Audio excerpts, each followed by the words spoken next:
வணக்கம் நண்பர்களே, என்னோடய சேனலுக்கு உங்களை வரவேற்கிறேன்.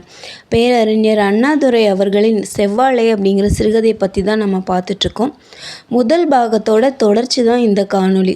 முதல் பாகத்தை பார்த்துட்டு இதை பார்த்தீங்கன்னா தான் உங்களுக்கு தெளிவாக புரியும். டிஸ்கிரிப்ஷனில் கொடுத்துருக்கேன், செக் பண்ணி பாருங்கள். வாங்க இப்போ கதைக்குள்ளே போகலாம். விவசாய கூலி தொழிலாளியான செங்கோடன் அவன் தன்னோட குடும்பத்தோடு சேர்த்து ஒரு செவ்வாழை கண்ணை ஆசையாக வளர்த்துட்டு வராரு. தன்னோட குழந்தைங்களுக்கு கொலை தள்ளுனதும் அதை பறித்து கொடுத்து குழந்தைங்கள சந்தோஷப்படுத்தி தானும் சந்தோஷப்படணும்னு இருந்தார். அந்த சமயம் பார்த்து பண்ணையாரோட மருமக பெண்ணோட பிறந்தநாள் விழாவுக்காக அந்த செவ்வாழை கொலையை கேட்டு வராங்க. அப்படிங்கிற வரைக்கும் முதல் பாகத்தில் பார்த்தோம். அதோட தொடர்ச்சியை வாங்க இப்போ பார்க்கலாம். தெருவில் சுந்தரமும் செங்கோடனும் பேசிக்கிட்டு இருந்தாங்க. குழந்தைங்க செவ்வாழையை பற்றி தான் அவங்க பேசிகிட்டு இருக்காங்க அப்படின்னு நினைக்கவே இல்லை. செங்கோடனுக்கு தலை கிருகிருன்னு சுத்துச்சு, நாக்கு கொளறிச்சு, வார்த்தைகள் வரவே இல்லை, தொண்டையிலேயே சிக்கிக்கிச்சு. பண்ணையாரோட மருமக பொண்ணுக்கு பிறந்தநாள் பூஜை அப்படின்னு காரணம் காட்டினான் சுந்தரம்.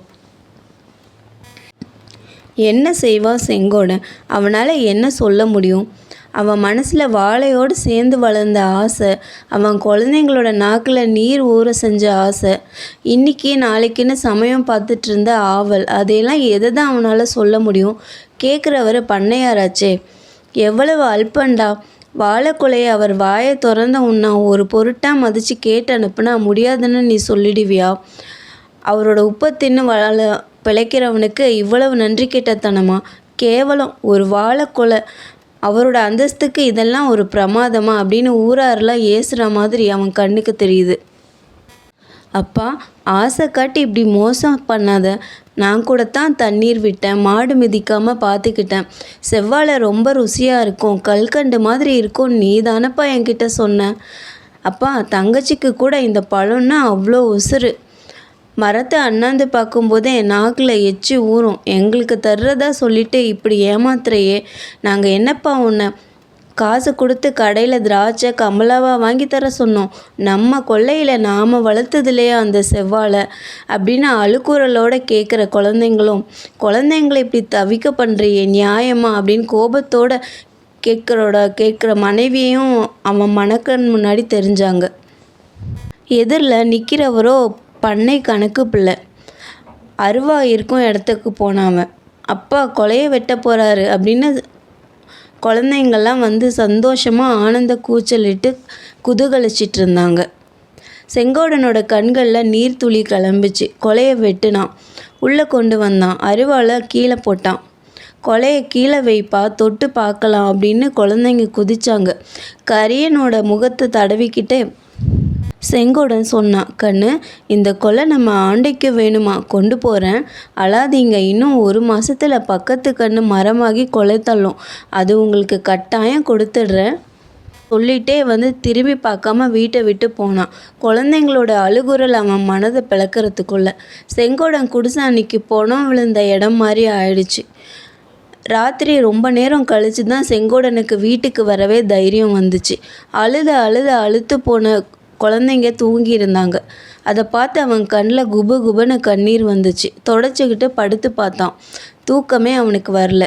அவன் மனசில் 1000 எண்ணங்கள். செவ்வாழையை செல்ல பிள்ளை மாதிரி வளர்த்து என்ன பயன்? பண்ணையாருக்கு இது ஒரு பிரமாதம் இல்லை. 1000 கொலைகளையும் அவர் நினச்ச மாத்திரத்தில் வாங்க முடியும். ஆனால் செங்கோடனுக்கு இந்த ஒரு கொலையை பார்க்க அவன் எவ்வளவு பாடுபட்டான். எத்தனை நாள் அதை பற்றி இன்ப கனவுகள்லாம் கண்டிருப்பான். குழந்தைங்களுக்கு எத்தனை நாள் ஆசை காட்டியிருப்பான். எவ்வளோ உழைப்பு, எவ்வளோ அக்கறை, எல்லாம் ஒரு நொடியில் அழிஞ்சிடுச்சு.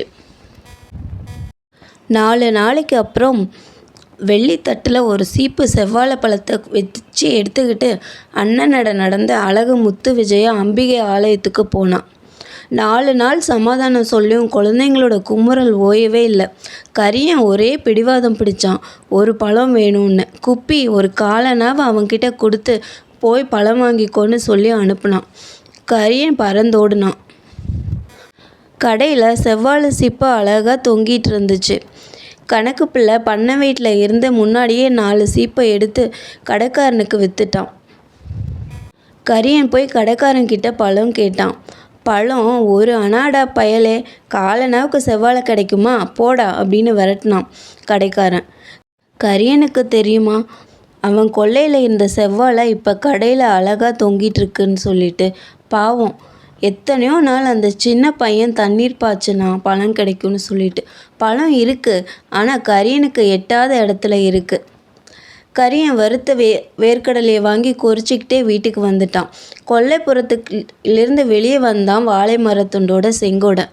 ஏன்பா இதுவும் பண்ண வீட்டுக்கா அப்படின்னு கேட்டான் கரியன். இல்லைடா கண்ணு, நம்ம பார்வதி பாட்டி செத்து போயிட்டா, அந்த பாடையில் கட்டுறதுக்கு அப்படின்னா செங்கோடன்.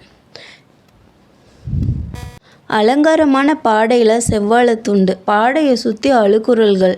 கரியனும் மற்ற குழந்தைங்களும் பின்பக்கமே போனாங்க. கரியன் பெருமையாக பாடையை காட்டி சொன்னான், எங்கள் வீட்டு செவ்வாழைடா இது அப்படின்னு. எங்கள் கொல்லையில் இருந்த செவ்வாழை கொலையை பண்ண வீட்டுக்கு கொடுத்துட்டோம், மரத்தை வெட்டி பாடையில் கட்டிட்டோம் அப்படின்னா கரியன். பாவம், சின்ன பையன்தானே, அவன் என்ன கண்டான்? செங்கோடனோட செவ்வாழைக்கும் செங்கோடனோட குடும்பத்துக்கும் நேர்ந்த கதி தொழிலாளர்கள் உலகத்தில் சர்வ சாதாரணமான சம்பவம் அப்படிங்கிற வரிகளோட கதாசிரியர் இந்த கதையை முடிக்கிறாரு. இந்த கதை எழுதப்பட்ட ஆண்டு 1949. அப்பவும் இதே நிலை தான். ஆனால் இந்த கதையை வாசிக்கும் போது இந்த காலத்துக்கும் இந்த கதை பொருந்தும். தொழிலாளர்களோட நிலைமை என்றைக்குமே மாறப்போகிறதில்ல. தொழிலாளர்கள் நசுக்கப்பட்டுட்டு தான் இருக்கிறாங்க. இன்னும் ஒரு 50 வருஷம் கழித்து யாராவது இந்த கதையை படித்தாங்கன்னா, இப்போ இந்த மாதிரி நிலைமை இல்லை, அப்போ இப்படி இருந்திருக்கும் போல் அப்படின்னு யாராவது அவங்க மனசில் தோணுச்சுன்னா ரொம்ப நல்லாயிருக்கும். நன்றி. மீண்டும் ஒரு சிறந்த கதையோடு சந்திக்கிறேன்.